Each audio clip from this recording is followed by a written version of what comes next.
Hi friends. Telugu Desam party వాళ్ళు ఆంధ్రప్రదేశ్లో అభివృద్ధి చిరునామా చంద్రబాబు నాయుడు, అదేవిధంగా డిస్ట్రక్షన్ చిరునామా జగన్మోహన్ రెడ్డి గారు అని చెప్పేసి నిత్యం ఆరోపణలు చేస్తూ ఉంటారు.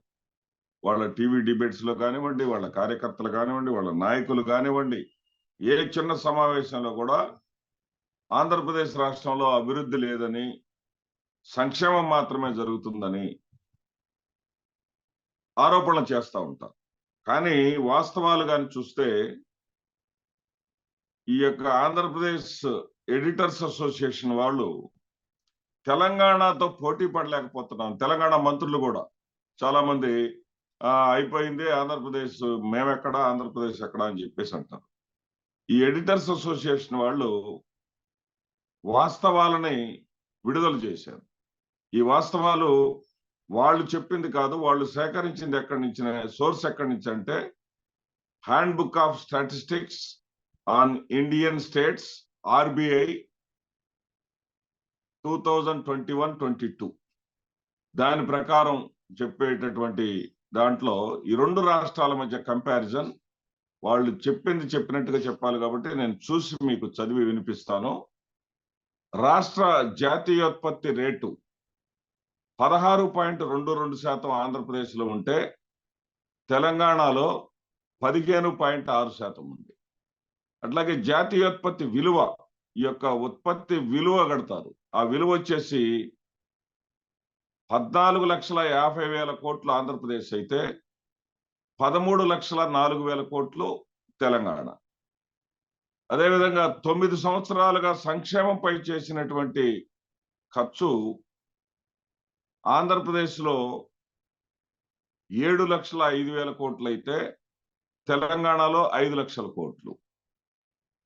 అట్లాగే పేదరికం శాతం అంటే 1,00,000 మందికి చూస్తారు. ఈ పేదరికం శాతం వచ్చేసి ఆంధ్రప్రదేశ్లో 9.2% అయితే తెలంగాణలో 13.74%.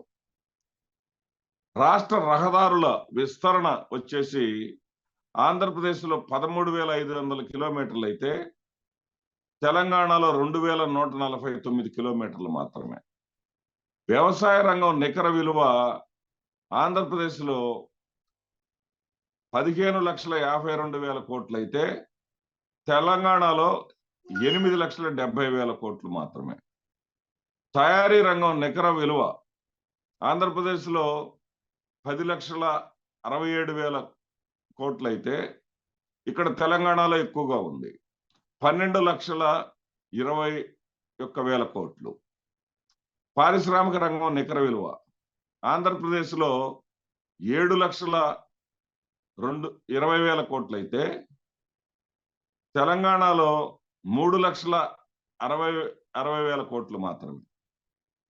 సేవారంగం నికర విలువ ఆంధ్రప్రదేశ్లో 24,80,000 అయితే తెలంగాణలో 20,49,000. ఆహార ధాన్యాల ఉత్పత్తులు ఆంధ్రప్రదేశ్లో 1,12,000 కోట్లు అయితే తెలంగాణలో 1,27,000 కోట్లు. మత్స్య ఉత్పత్తి ఆంధ్రప్రదేశ్లో 40 లక్షల టన్నులు అయితే తెలంగాణలో 4 లక్షల టన్నులు. సగటు ఆయు ప్రమాణం ఆంధ్రప్రదేశ్లో 70 సంవత్సరాలు అయితే తెలంగాణలో 69 సంవత్సరాలు.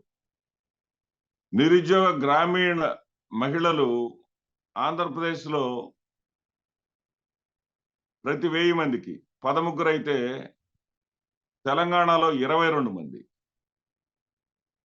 గ్రామీణ పురుషులు ఆంధ్రప్రదేశ్లో 44 అయితే తెలంగాణలో 43. ఇది హైదరాబాద్ వల్ల తేడా వచ్చి ఉండొచ్చు. రక్తహీనత అనేది ఆంధ్రప్రదేశ్లో పిల్లలకు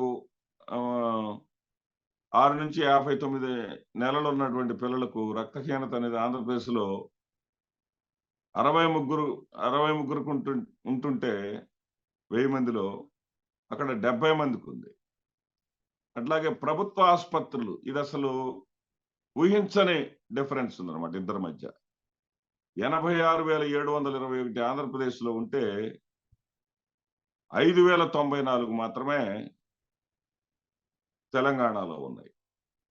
అట్లాగే కోల్డ్ స్టోరేజ్ కెపాసిటీ ఆంధ్రప్రదేశ్ రాష్ట్రంలో అయితే 16,97,000 టన్నులు నిల్వ ఉంచొచ్చు.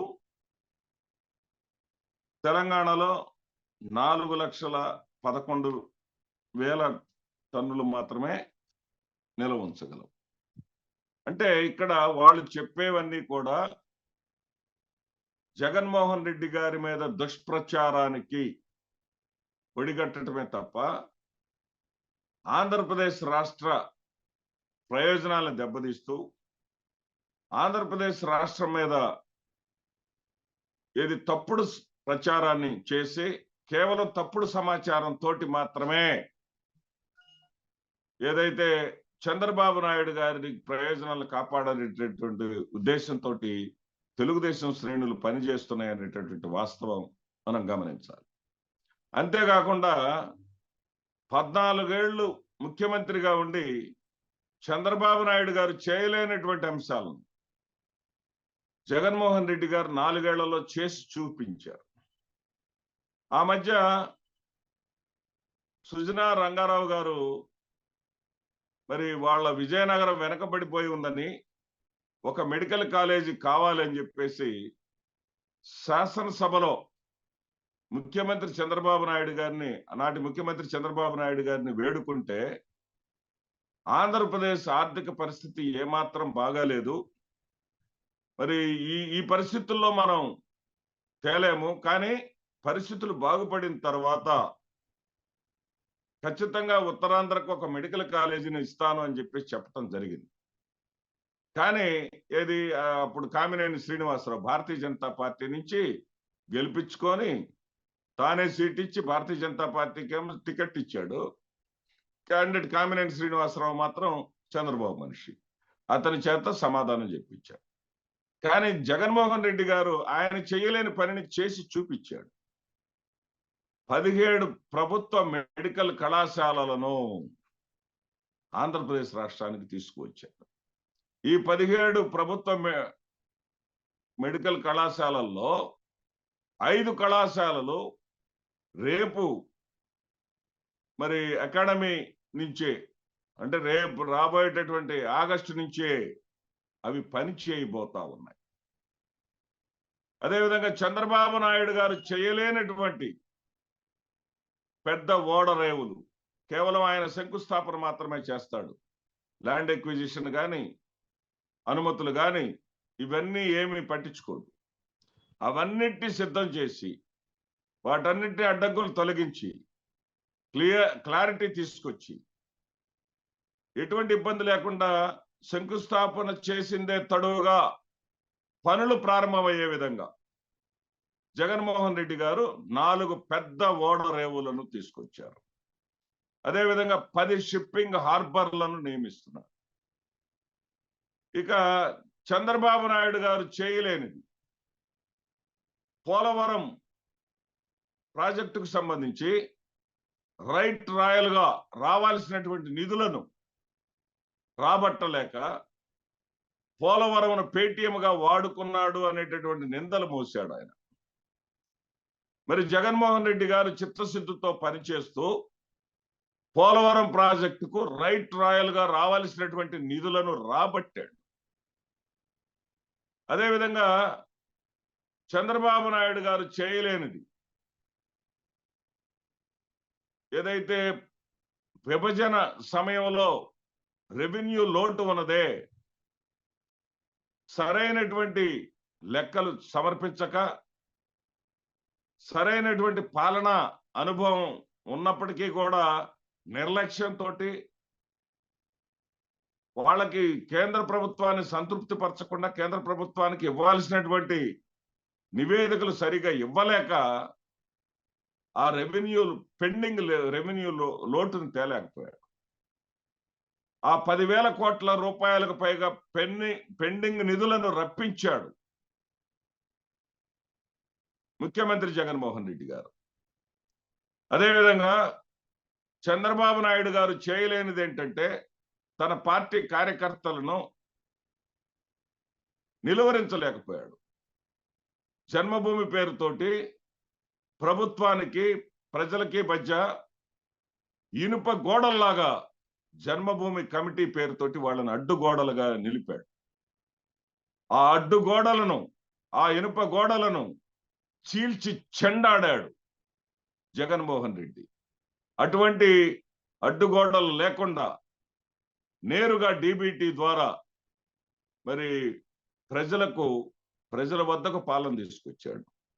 ఇంటి తలుపు కొట్టి, అంతకుముందు చంద్రబాబు నాయుడు ఇవ్వలేకపోయాడు 1వ తారీఖున పెన్షన్లు. కానీ జగన్మోహన్ రెడ్డి గారు 1వ తారీఖునే ఇంటి తలుపు కొట్టి వృద్ధులు, పెద్దవాళ్ళు మండల హెడ్ క్వార్టర్స్కి వెళ్ళి లైన్లో నుంచునేటటువంటి పని లేకుండా ఇంటి తలుపు కొట్టి తెల్లవారుజామునే 1వ తారీఖునే వృద్ధుల చేతిలో డబ్బులు మొత్తం ఆ పింఛను డబ్బులు ఇచ్చే విధంగా చేయగలిగాడు. చంద్రబాబు నాయుడు చేయలేనిది ఆయన చేసి చూపించాడు. ₹1 అవినీతికి తావు లేకుండా, జన్మభూమి కమిటీలు అడ్డం లేకుండా నేరుగా ప్రభుత్వ పథకాలు ఏదైతే లబ్ధిదారులకు నేరుగా వాళ్ళ అకౌంట్లలో ఎక్కడ కూడా ₹1 అవినీతి లేకుండా వేయగలిగాడు. అదేవిధంగా ఖరీదైనటువంటి ఇంగ్లీష్ మీడియం చదువులను పేద పిల్లలకు అందుబాటులోకి తీసుకొచ్చాడు జగన్మోహన్ రెడ్డి గారు. ఆ పని చంద్రబాబు నాయుడు గారు చేయలేకపోయారు. చంద్రబాబు నాయుడు హయాంలో ప్రైవేటు విద్యను ప్రోత్సహించారు. అసలు విద్య అనేది ప్రభుత్వ బాధ్యతే కాదు అని కూడా ప్రకటించేశాడు. అదేవిధంగా ప్రభుత్వ పాఠశాలను ఆయన యొక్క విధానాలకు అనుగుణంగా, ఆలోచనకు అనుగుణంగా నిర్వీర్యం చేస్తే నాడు నేడు కార్యక్రమం కింద కార్పొరేట్ కళాశాలలకు, కార్పొరేట్ సంస్థలకు ధీటుగా మార్చాడు పల్లెల్లో, పట్టణాల్లో ఉన్నటువంటి ప్రభుత్వ పాఠశాలను జగన్మోహన్ రెడ్డి గారు. అదేవిధంగా డొక్కు సైకిళ్ళు ఇచ్చి ఇదే ప్రగతి అనుకున్నటువంటి చంద్రబాబు నాయుడు స్థాయి నుంచి దాటి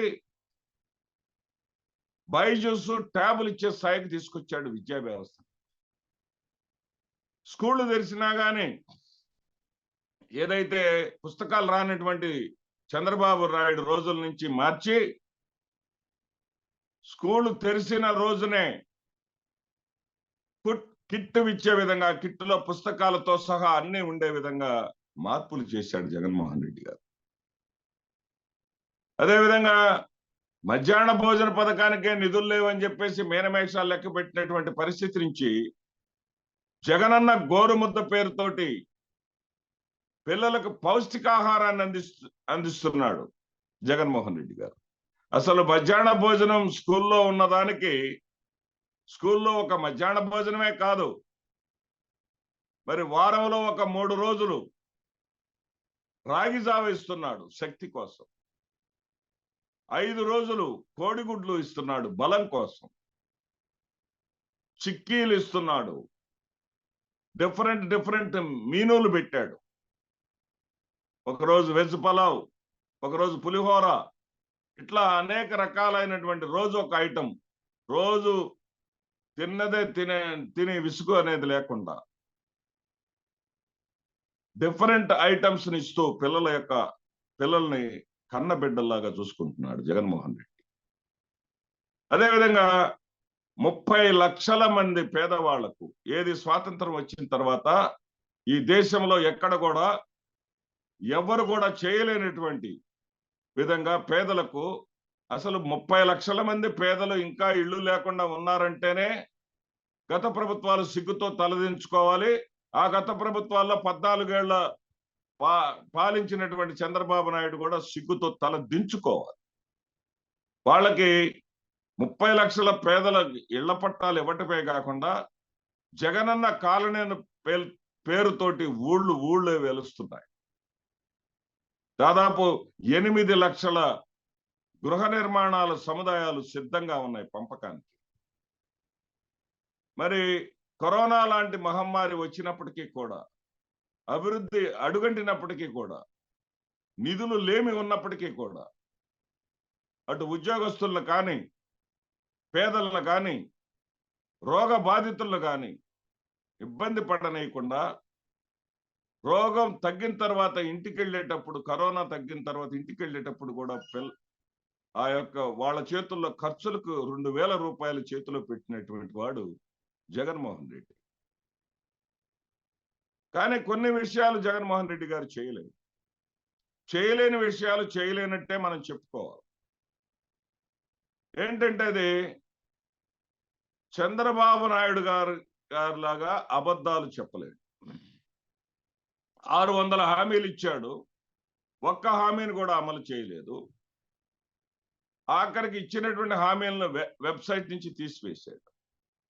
కానీ ఈయన ఇచ్చినటువంటి హామీలను 2 పేజీల్లో మాత్రమే అక్కడ పెట్టి ఏమేమి చేశాడా అని చూసుకోవాలి అంటే అవన్నీ రాసుకుంటే 200 పేజీలు అయ్యే విధంగా చేశాడు జగన్మోహన్ రెడ్డి గారు. అబద్ధపు హామీలు ఇవ్వలేడు, అబద్ధాలు చెప్పలేడు. ఎందుకంటే అమ్మఒడి ఒక్కళ్ళకి ఇస్తానంటేనే ఎక్కడి నుంచి తెచ్చిస్తాడు అన్నటువంటి వాళ్ళు ఇవాళ ఒక్కళ్ళకండి 3కి 4కి ఇస్తామంటున్నారు. అది ఎంతవరకు నిజమో చూడాలి. ఎంతవరకు ప్రజలు విశ్వసిస్తారో మనకి తెలియని విషయం కాదు. అదేవిధంగా ఎప్పటికీ పూర్తి చేయలేనటువంటి రాజధానిని గ్రాఫిక్స్ రూపంలో చూపలేడు జగన్మోహన్ రెడ్డి గారు. నేల మీద నడుస్తాడు, నిజాన్ని ప్రజలకు విశదీకరిస్తాడు, మనం చేయగలిగేదే చెప్తాడు, చేయలేని నిర్మాణాల గురించి మాట్లాడు. రాజుల కాలం కాదు ఇది, ఇష్టం వచ్చినట్టు నిర్మాణాలు చేయటానికి. అవసరమైనటువంటి బిల్డింగుల్లో వినియోగించుకొని పరిపాలనా సౌలభ్యంతో పరిపాలన చేసేటటువంటి ప్రజాస్వామ్య కాలం ఇది. ఆ సంగతిని బాగా తెలిసినటువంటి వ్యక్తి జగన్మోహన్ రెడ్డి గారు. ఇంకా ఇంకొక విషయం ఉంది. సమాజంలో బలిసిన వాళ్ళ వైపు ఉంటాడు చంద్రబాబు నాయుడు గారు, కానీ ఏ ఆదరణకు నోచుకోనటువంటి పేదోళ్ల వైపు ఉంటాడు జగన్మోహన్ రెడ్డి గారు. ఇక ఆంధ్రప్రదేశ్ రాష్ట్రానికి సంబంధించి ఎవరు ముఖ్యమంత్రిగా కావాలి, ఎవరు ముఖ్యమంత్రిగా కొనసాగాలి, మరి నవ్యాంధ్రప్రదేశ్కి అవకాశం ఇస్తే ఆంధ్రప్రదేశ్ని దోచుకోవటానికి, దోచుకున్న సొమ్మును దాచుకోవటానికి, రియల్ ఎస్టేట్ వ్యాపారం చేయటానికి, తన వర్గం వాళ్ళను మాత్రమే పెద్దవాళ్ళని చేయటానికి ప్రజల్ని గాలికి వదిలేసినటువంటి చంద్రబాబు నాయుడిని కోరుకుంటారా? మరి నిరంతరం పేదవాడి ఆర్థిక స్థితిగతులు పెరగాలి, పేదవాడిలో మనోధైర్యం పెరగాలి, పేదవాడికి 5 ఏళ్ళు నోట్లోకి వెళ్ళాలి అని కష్టపడుతున్నటువంటి జగన్మోహన్ రెడ్డి వైపు ఉంటారనేది ఆంధ్రప్రదేశ్ ప్రజలు చాలా విజ్ఞులు. ఈ యొక్క తప్పుడు ప్రచారాలను, విష ప్రచారాలను కూడా నమ్మరు అనేది కూడా అనేక ఎన్నికలలో జరిగినటువంటి ఎన్నికల్లో ఫలితాల్లో కనపడతా ఉంది. రేపు 2024లో కూడా అదే జరుగుతుందని ఇక్కడ ఆంధ్రప్రదేశ్ ప్రజల అభిప్రాయం.